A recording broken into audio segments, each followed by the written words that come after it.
Hello everyone, चलिए शुरू करते हैं बेटा नेक्स्ट क्लास। और आज हम डिस्कस क्या करेंगे, सुपर प्रॉफिट मेथड। ठीक है, चैप्टर 2 में वैल्यूएशन ऑफ गुडविल में जो सेकंड मेथड हमारे पास आता है बेटा, वो क्या आता है, सुपर प्रॉफिट मेथड। ठीक है, सुपर प्रॉफिट मेथड में समझो जो गुडविल की वैल्यू निकाली जाती है वो कैसे निकाली जाती है बेटा। सुपर प्रॉफिट मेथड में गुडविल कैसे निकलेगी, number of year purchase, number of year purchase. और एज यूजुअल ये हमें क्या रहेगा बेटा, क्वेश्चन में गिवन रहेगा। ये क्या रहेगा, गिवन रहेगा सर। ठीक है, लो जी, फिर से एक बार मुस्कुराने की बारी आती है और क्वेश्चन में क्या रहेगा, गिवन। ठीक है, मल्टीप्लाइड बाय, बेटा नंबर ऑफ ईयर परचेज को किससे मल्टीप्लाई करेंगे इस बार, सुपर प्रॉफिट से मल्टीप्लाई करेंगे। ठीक है सर, सुपर प्रॉफिट क्या होता है बेटा, सुपर प्रॉफिट का मतलब हो गया वो प्रॉफिट में जो दूसरों से क्या कमा सकता हूँ, ज़्यादा कमा सकता हूँ। ठीक है, मान लीजिए मेरी फर्म में भी ₹1,00,000 लगा हुआ है, किसी और के फर्म में भी ₹1,00,000 लगा हुआ है। नॉर्मली वो बंदा कमाता है ₹1,00,000 पे 10% यानी 10,000 रुपये, लेकिन मैं कमाता हूँ ₹1,00,000 पे 12,000 रुपये। ठीक है, तो मैं 2,000 रुपये क्या कमा रहा हूँ बेटा, फालतू कमा रहा हूँ। ठीक है, इसी 2,000 को आप क्या बोलेंगे, सुपर प्रॉफिट बोलेंगे। ठीक है, चलिए सर, तो सुपर प्रॉफिट कैसे निकालेंगे, सुनो। Super profit is equal to average profit. Average profit का मतलब बेटा वो प्रॉफिट जो मैंने कमाया। ठीक है, वो प्रॉफिट जो मैंने कमाया। ठीक है, इसमें से माइनस करेंगे बेटा क्या, नॉर्मल प्रॉफिट। क्या माइनस करेंगे, नॉर्मल प्रॉफिट।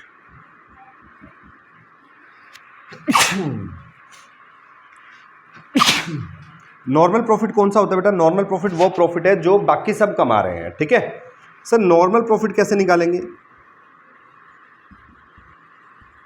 बेटा, नॉर्मल प्रॉफिट कैसे निकाला जाएगा, नॉर्मल प्रॉफिट निकाला जाएगा capital employed multiplied by normal rate of return. ठीक है, normal rate of return. Sir ये रेट ऑफ रिटर्न क्या होती है बेटा, रेट ऑफ रिटर्न जैसे मैंने अभी बताया कि ₹1,00,000 लगा के कोई बंदा 10% कमा रहा है, तो 10% क्या हो गई, हमारी रेट ऑफ रिटर्न हो गई, नॉर्मल रेट ऑफ रिटर्न। ठीक है, ठीक है जी, normal rate of return sir हमेशा क्वेश्चन में गिवन रहेगी अगेन। ठीक है, ये हमेशा क्वेश्चन में गिवन रहेगी, तो इसके लिए भी टेंशन नहीं लेनी है सर, ये भी बड़ी अच्छी बात है हमारे लिए। बोलो बात क्लियर है। अच्छा, कैपिटल एम्प्लॉयड कैसे निकाला जाएगा, समझो सर। कैपिटल एम्प्लॉयड निकालने के लिए मल्टीपल तरीके हैं, मैं आपको 5 फॉर्मूले बता रहा हूँ और 5 फॉर्मूले मैं याद करवाऊंगा बेटा अभी की अभी। ठीक है, आइए सर, कैपिटल एम्प्लॉयड निकालने के लिए आपको क्या करना है सर, बैलेंस शीट बनानी है। ठीक है, मैं 5 के बजाय आपको 3 या 4 फॉर्मूले कराऊंगा, एक फॉर्मूला अभी यूजफुल नहीं है बेटा। ठीक है, हम जब एक बाद में चैप्टर करेंगे अकाउंटिंग रेशियो का, उसमें वो फॉर्मूला यूज आएगा, तो मैं वहाँ पे उसको दोबारा पढ़ा दूंगा। ठीक है, मैं सिर्फ याद करने के लिए बनवा रहा हूँ बेटा बैलेंस शीट। ठीक है, फॉर्मूला याद करने के लिए, इसका कोई रोल नहीं है बेटा हमारे पास। ठीक है, समझो बेटा, मेरे पास एक होती है बेटा नॉन करंट एसेट। क्या होती है, नॉन करंट एसेट। एक होती है बेटा करंट एसेट।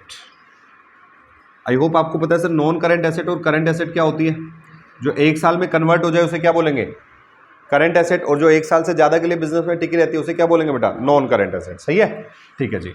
अच्छा, इसको अगर मैं जोड़ दूँ बेटा तो मेरे पास क्या बचेगा, अगर इन दोनों को जोड़ दिया जाए तो क्या मिलेगा, टोटल एसेट्स। क्या मिलेगा बेटा, टोटल एसेट्स। ये देखो जी, क्लियर। यहाँ पे आते हैं, ये लायबिलिटी साइड होती है सर। लायबिलिटी साइड में क्या क्या होता है अपने पास, कैपिटल, कुछ रिजर्व्स भी हो सकते हैं बेटा हमारे पास। ठीक है, कुछ नॉन करंट लायबिलिटी भी हो सकती है बेटा, नॉन करंट लायबिलिटी, और कुछ हमारे पास करंट लायबिलिटी भी हो सकती है बेटा। ठीक है, जब इसको जोड़ दिया जाता है तो हमारे पास क्या बचेगी, टोटल लायबिलिटीज। टोटल लायबिलिटीज, बताइए सर, यहाँ तक बताइए कोई डाउट है क्या। ये तो मैंने नॉर्मल बैलेंस शीट बनाई है जो हमने बचपन से सीखी हुई है। ठीक है, बचपन यानी कि कॉमर्स का बचपन। कॉमर्स का बचपन क्या था तुम्हारा, 11th क्लास। ठीक है, लो जी, ये बैलेंस शीट वो है बेटा जो हमने नॉर्मली सीखी हुई है। ठीक है, अब सुनना ध्यान से, मैं वहाँ से फॉर्मूले निकालूंगा कैपिटल एम्प्लॉयड के। ठीक है, इस बैलेंस शीट को समझने में कोई दिक्कत आ रही है या पता है सर इतनी हमें। ठीक है, सुनना बेटा ध्यान से, मैंने तुमसे क्या कहा था, कैपिटल एम्प्लॉयड क्या होती है बेटा, इस अमाउंट को कैपिटल एम्प्लॉयड बोलते हैं, इन तीनों को। जब मैं लायबिलिटी साइड में करंट लायबिलिटी को छोड़ के बाकी सब चीज़ें जोड़ लूँ तो ये मेरा क्या बन जाएगा बेटा, कैपिटल एम्प्लॉयड बन जाएगा। बोलो बात क्लियर। तो मैं आपको कैपिटल एम्प्लॉयड के फॉर्मूला लिखवा रहा हूँ बेटा। ठीक है, समझो ध्यान से, कैपिटल एम्प्लॉयड का पहला फॉर्मूला बताओ, मेरे को इन तीनों को जोड़ना है। तो कैपिटल एम्प्लॉयड का फॉर्मूला बना, capital employed is equal to बेटा, employed is equal to capital plus में बेटा रिजर्व्स। ठीक है, प्लस में बेटा रिजर्व का मतलब प्रॉफिट भी आ गया बेटा आपके। ठीक है, रिजर्व का मतलब होता है अनडिस्ट्रीब्यूटेड प्रॉफिट। ठीक है, अच्छा, प्लस क्या करना है बेटा अपने को इसमें, लॉन्ग टर्म लायबिलिटी। लायबिलिटी सिर्फ तभी जोड़ना बेटा जब वो लॉन्ग टर्म हो, अदरवाइज मत जोड़ना। जब क्वेश्चन बोले लॉन्ग टर्म लायबिलिटी है सिर्फ तभी जोड़ना है, नहीं तो उसे नहीं जोड़ेंगे। बोलो बात क्लियर है यहाँ तक? आइए सर। अच्छा अब मैं आपसे एक बात पूछता हूँ, क्या होगा अगर इस बैलेंस शीट में मैं ये तीनों चीज़ें हटा दूँ, तो तुम कैपिटल एम्प्लॉयड का कैसे पता करोगे? बताओ जी। सर इन चारों का जोड़ ये आया था, अगर ये तीनों नहीं है तो इस टोटल में से अगर मैं इसको घटा दूं तो क्या बचेगा सर मेरे पास? ऊपर वाली तीनों का जोड़ ही बचेगा। बात समझ आ रही है? तो मैं क्या करूं सर, टोटल में से अगर मैंने करंट लायबिलिटी घटा दिया तो क्या बचेगा सर? ये तीन ही चीज़ तो बचेगी। तो सेकेंड फॉर्मूला बन जाता है बेटा अपने पास, कैपिटल एम्प्लॉयड का सेकेंड फॉर्मूला बनता है टोटल लायबिलिटीज माइनस में क्या करना होता है बेटा हमें? Current liabilities. Total liabilities minus में क्या बेटा? Current liabilities. समझ आ गई यहाँ तक? पक्की बात है? ये दो फॉर्मूला याद करने में कोई इश्यू है? चलें आगे। सुनिए भाई, अगर मैं आपसे ये बोलूँ कि सर मैं टोटल लायबिलिटीज भी नहीं बताऊंगा आपको, अब बताओ सर तुम क्या कर लोगे? बताओ जी। टोटल लायबिलिटीज भी नहीं बता रहा मैं तुम्हें। हाँ क्या चीज़? करंट तो कि मैंने घटाऊं किस में से? Asset. Sir total asset is always equal to, तो अगर मैं टोटल लायबिलिटीज हटा दूंगा तो तुम क्या ले लोगे? Total asset. सीधी सी बात है, ठीक है। तो मैं ऐसा बोलूं सर एक और फॉर्मूला बन गया, total asset minus current liability, ठीक है। आइए सर तीसरा फॉर्मूला लिखते हैं। अब बच्चा कंफ्यूज हो रहा होता है सर, कभी लायबिलिटी ले लेते हैं कभी एसेट ले लेते हैं, ऐसे कैसे? ठीक है, बड़ा आसान है सर ये तो। Capital employed is equal to total assets minus करना है सर क्या? Current liability. टोटल एसेट में से क्या घटाना है बेटा? Current liability. सही है। अब मैं एक और चाल खेलूंगा, मैं कहूंगा ये लो जी, ये भी नहीं बताता तुम्हें, अब बोलो तुम क्या कर लोगे? हाँ तो तुम क्या कहोगे sir? Current plus non current जोड़ लेंगे तो क्या बनेगा? टोटल एसेट बनेगा, और total asset is equal to total liability बनता है। सर चौथा फॉर्मूला लिखते हैं sir, capital employed is equal to, नहीं बाबू पांचों मेन है, ठीक है। अगर मेरे को अटकाना होता ना तो मैं पांचवें फॉर्मूले पर अटका देता बच्चों को, ठीक है। सुनिए, capital employed is equal to, मैं बोलूँ sir non current asset, non current asset plus क्या कर दे बेटा हम? करंट एसेट माइनस क्या कर दे बेटा? करंट लायबिलिटी, ठीक है। तो भी क्या आ जाएगा बेटा मेरे पास? कैपिटल एम्प्लॉयड आ जाएगा। क्लियर है? यहां तक किसी का कोई डाउट है? पक्का? अब सुनिए बेटा ध्यान से एक बात और, एक है ना वर्ड आएगा आपको आगे जाके, वर्किंग कैपिटल। सुने कभी? वर्किंग कैपिटल क्या होता है? हाँ, जो डे टू डे बिजनेस में पैसा चाहिए होता है उसे क्या बोलते हैं बेटा? आपको वर्किंग कैपिटल। वर्किंग कैपिटल निकालने का फॉर्मूला होता है बेटा करंट एसेट माइनस में करंट लायबिलिटी, ठीक है। वर्किंग कैपिटल निकालने का फॉर्मूला क्या होता है बेटा? करंट एसेट में से क्या घटा दो? Current liability. बोलो बात क्लियर? अब तुम इस फॉर्मूला को जरा ध्यान से देखो, कहते हैं नॉन करंट एसेट प्लस में करंट एसेट माइनस में करंट लायबिलिटी, ठीक है। तो यहाँ पे क्या दिख रहा है? Current asset minus current liability. तो current asset minus current liability को क्या लिख सकते हैं आप? वर्किंग कैपिटल लिख सकते हैं, ठीक है। तो आइए पांचवा फॉर्मूला लिखते हैं बेटा हम, capital employed is equal to non current asset, non current asset plus में वर्किंग कैपिटल। आई होप तुम्हें समझ आया वर्किंग कैपिटल कहाँ से आया सर हमारे पास, ठीक है। क्लियर है? याद है सर, जिंदगी में कैपिटल एम्प्लॉयड के 5 फॉर्मूला से ज़्यादा छठा फॉर्मूला बन ही नहीं सकता। बात समझ? देखो बेटा ध्यान से समझो, मैंने क्या कहा? वर्किंग कैपिटल का एक फॉर्मूला होता है करंट एसेट माइनस क्या करना होता है? Current liability. अब तुम चौथे फॉर्मूले को ध्यान से देखो, नॉन करंट एसेट, इसके बाद देखो current asset minus current liability. तो मैंने बस current asset minus current liability को क्या लिख दिया? Working capital. तो बन गया पांचवा फॉर्मूला, ठीक है। Non current asset plus working capital, ठीक है। तुम कर रहे हो चाहे +1, तुम कर रहे हो +2, तुम कर रहे हो बीकॉम, तुम करो CA CMA, तुम करो MBA, इससे ज़्यादा फॉर्मूले नहीं हो सकते। 5 ही फॉर्मूले बनते हैं सर मैक्सिमम। बात समझ आ गई? तो मैंने तुम्हें वो काम करवा दिया सर जो ऊपर लेवल तक का काम होता है, इससे ज़्यादा क्वेश्चन, इससे ज़्यादा फॉर्मूला नहीं बनेगा, ठीक है। बोलो बात क्लियर है यहाँ पे? पक्की बात? चलें आगे। हाँ उतार लो इसको एक बार। क्लियर बेटा यहाँ तक? सुनो ध्यान से। गुडविल का फॉर्मूला क्या था बेटा? Number of year purchase multiplied by super profit. Sir super profit कैसे निकलेगा? एवरेज प्रॉफिट माइनस में नॉर्मल प्रॉफिट। नॉर्मल प्रॉफिट कैसे आएगा बेटा? Capital employed multiply by normal rate of return. ये ज़्यादातर दिया होता है, मैक्सिमम क्वेश्चन में ये भी दिया होगा बेटा। अगर क्वेश्चन में ये नहीं दिया तो आप ये फॉर्मूले का इस्तेमाल करके क्या कर सकते हैं, इसको फाइंड आउट कर सकते हैं। बोलो बात क्लियर? आइए सर फटाफट से क्वेश्चन करते हैं, इसके एक आधे समझते हैं सर, कंसेप्ट समझ आया या नहीं। देखिए इलस्ट्रेशन नंबर 11 देखिए बेटा सारे बच्चे, मैं नई बुक का इस्तेमाल कर रहा हूँ।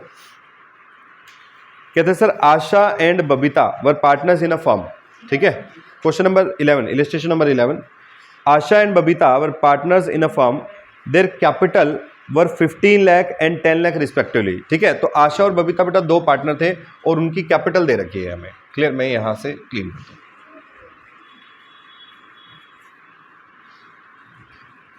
समझिए बेटा, दो पार्टनर है हमारे पास, दोनों की कैपिटल है आशा की और बबीता की। कितनी कितनी? आशा की कितनी? 15 लाख, बबीता की 10 लाख। तो टोटल कैपिटल लगी होगी बिजनेस में कितनी? 25 लाख। ठीक है, और देखते हैं और क्या दे रखा है। कहते जी the normal rate of return was 15%। Normally सब इस पे कितना कमाते हैं बेटा? 15% कमाते हैं। ठीक है, तो नॉर्मल प्रॉफिट निकाल सकता हूं क्या मैं? Sir capital employed multiplied by बेटा नॉर्मल रेट ऑफ रिटर्न। ठीक है, कैपिटल एम्प्लॉयड कितना बेटा? 25 lakh multiplied by normal rate of return कितना बेटा? 15%। बोलो कितना आया? पक्का 7.5 लाख। ये क्या आ गया बेटा मेरे पास? ये आ गया नॉर्मल प्रॉफिट। क्या है बेटा? Normal profit. बताओ इतनी बात समझ आई क्या? क्लियर?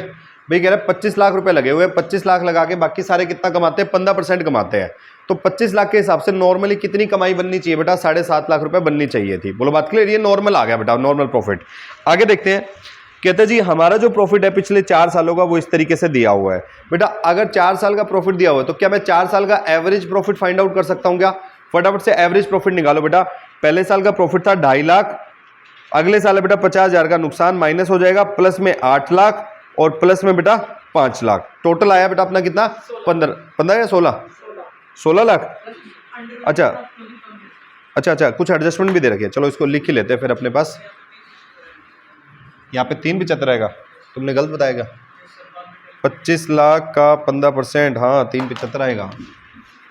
लो जी 3,75,000। ठीक है, लो जी सुनो रे, जिसने बताया महान था वो इंसान। ठीक है, सुनिए, अरे सुनिए, याद ध्यान दो बेटा। 4 साल का प्रॉफिट दे रखा है। अरे सुनो भाई, 4 साल का प्रॉफिट दे रखा है बेटा। कौन कौन से साल है? 20, 21, 22 और 23। ठीक है, 20, 21, 22 और 23। मैं फटाफट से प्रॉफिट लिखता हूँ सबसे पहले। 20 में प्रॉफिट कितना था बेटा अपने पास? 2.5 लाख का प्रॉफिट है। 21 में प्रॉफिट कितना है? 50,000 का लॉस। 22 में बोलो 8 लाख और 23 में बोलो 5 लाख। ये प्रॉफिट है सर। ठीक है, आगे देखते हैं। कुछ एडजस्टमेंट दे रखी है तो कहते हैं sir the closing stock for the 22-23 was under valued bye 1 lakh. ठीक है बेटा, 22-23 हो गया अपने पास। कौन सा 22-23? मतलब लास्ट वाला ईयर। ठीक है, कहते हैं लास्ट ईयर में अपना 1 लाख रुपए का क्लोजिंग स्टॉक क्या था बेटा? अंडर वैल्यू था। बेटा अंडर वैल्यू वाली चीज को ठीक करने के लिए क्या करोगे? प्लस करेंगे, बढ़ाएंगे। ठीक है, और क्लोजिंग स्टॉक बढ़ेगा तो इनकम वाली साइड बढ़ेगी, खर्चे वाली साइड बढ़ेगी? इनकम वाली साइड। इनकम वाली साइड बढ़ने से प्रॉफिट क्या हो जाएगा हमारा? बढ़ जाएगा। कितने रुपए से? 1 लाख रुपए से। लो जी 1 लाख रुपए से अपना क्लोजिंग स्टॉक क्या हो गया बेटा? बढ़ गया। क्लोजिंग स्टॉक अंडर वैल्यूड था, उसे हमने क्या कर दिया बेटा? प्लस कर दिया। लो जी अब प्रॉफिट निकालते हैं। सर 2.5 लाख का प्रॉफिट ये था हमारे पास, 50,000 का क्या बेटा नुकसान है, 8 लाख का क्या बेटा हमारे पास प्रॉफिट है, और ये प्रॉफिट कितना हो गया बेटा अपने पास? 6 लाख का हो गया। बोलो बात क्लियर? अब निकाल देते हैं सर एवरेज। अब वेटेड एवरेज के लिए तो बोला नहीं, तो अपन सिंपल एवरेज निकाल देंगे। लाइफ को क्या रखना है? सिंपल। लो जी सिंपल एवरेज प्रॉफिट। ठीक है सर, 16 लाख डिवाइड बाय बेटा कितना? 4। कितना आया? 4 लाख। अब सुनना ध्यान से, सर बाकी सब कमाते हैं 3,75,000। ठीक है, और हम कितना कमा रहे हैं बेटा? 4 लाख। बाकी सब कितना कमाते हैं? 375। हम कितना कमा रहे हैं बेटा? 4 लाख। सुपर कितना कमा रहे हैं? 25,000 रुपए। ठीक है, तो सुपर प्रॉफिट निकालने का फॉर्मूला क्या था? एवरेज प्रॉफिट 4 लाख माइनस में बेटा नॉर्मल प्रॉफिट कितना? 375। बोलो sir total profit, total super profit कितना आया? 25,000 रुपए। बोलो बात क्लियर क्या? इतना क्लियर यहाँ तक? अच्छा जी मेरे को एक बात बताओ, सुपर प्रॉफिट आ गया 25,000, कितने नंबर ऑफ ईयर परचेज पे निकालना है? कितना? 2 ईयर परचेज पे निकालना है सर। तो 25,000 गुना में 2 करेंगे तो गुडविल आ जाएगी सर अपने पास। Goodwill is equal to 2 into में 25,000, तो अपने पास गुडविल आ गई। बोलो कितनी? 50,000 रुपये। बोलो यहाँ तक बताओ बेटा, कोई डाउट है क्या किसी का? हाँ जी बताइए, कोई डाउट है? पक्की बात? सर स्टेप्स फॉलो करो, फॉर्मूला फॉलो करो, अपने आप क्वेश्चन हो जाएंगे, ठीक है, कोई इसमें ज़्यादा हेडेक वाली चीज़ नहीं है। इन टॉपिक पे क्वेश्चन है ना, एक 4 नंबर का अलग से आ सकता है और एक बड़े क्वेश्चन जो आएंगे उसमें काम में आएगा ये टॉपिक अब, ठीक है। बताइए जी, कोई डाउट क्या यहाँ तक? पक्की बात। इलस्ट्रेशन नंबर 12 लिखो बेटा, होमवर्क 13 लिखो होमवर्क, 2 ही क्वेश्चन होमवर्क में आज, ठीक है, और इसके पीछे प्रैक्टिकल वाले भी, ठीक है। प्रैक्टिकल के लिए मैं बोलूंगा नहीं बार बार, ठीक है, यहाँ तक के प्रैक्टिकल पूरे करने हैं अपने को, ठीक है, यहाँ तक के जितने भी हो गए अभी तक, 12-13 ही हुए हैं अभी, तो ज़्यादा नहीं हुए, तो नहीं करे तो कर लो अभी, ठीक है, सारे करने हैं, ना ना ना छोड़ने नहीं है बिल्कुल भी, उसी 1-2 में से क्वेश्चन आ गया तो ठीक है। अभी तो अपनी फर्स्ट ट्राई चल रही है ना बेटा, पहली बार कर रहे हैं आप अभी सिलेबस, और टाइम पड़ा है, ठीक है। अगर रिवीजन कर रहे होते तो मैं बोलता कि इंपॉर्टेंट कर लो, अभी तो सारे इंपॉर्टेंट है अपने लिए, ठीक है। अभी इतनी ढिलाई नहीं करनी, अभी से छटाई कर दोगे तो फिर एग्जाम टाइम पे और छटाई हो जाएगी, हाँ, और फिर नंबर भी छट के आएंगे, ठीक है, तो वो सही नहीं है ना। अपने को तो पूरा अभी खींच के चलना है सारा काम, ठीक है, ताकि मेरे मन में ये नहीं होना चाहिए एग्जाम टाइम पे कि मैंने कोई क्वेश्चन छोड़ा था, डर नहीं होना चाहिए अपने मन में, ठीक है। आज के लिए इतना कर लो, बाकी अगले लेक्चर में।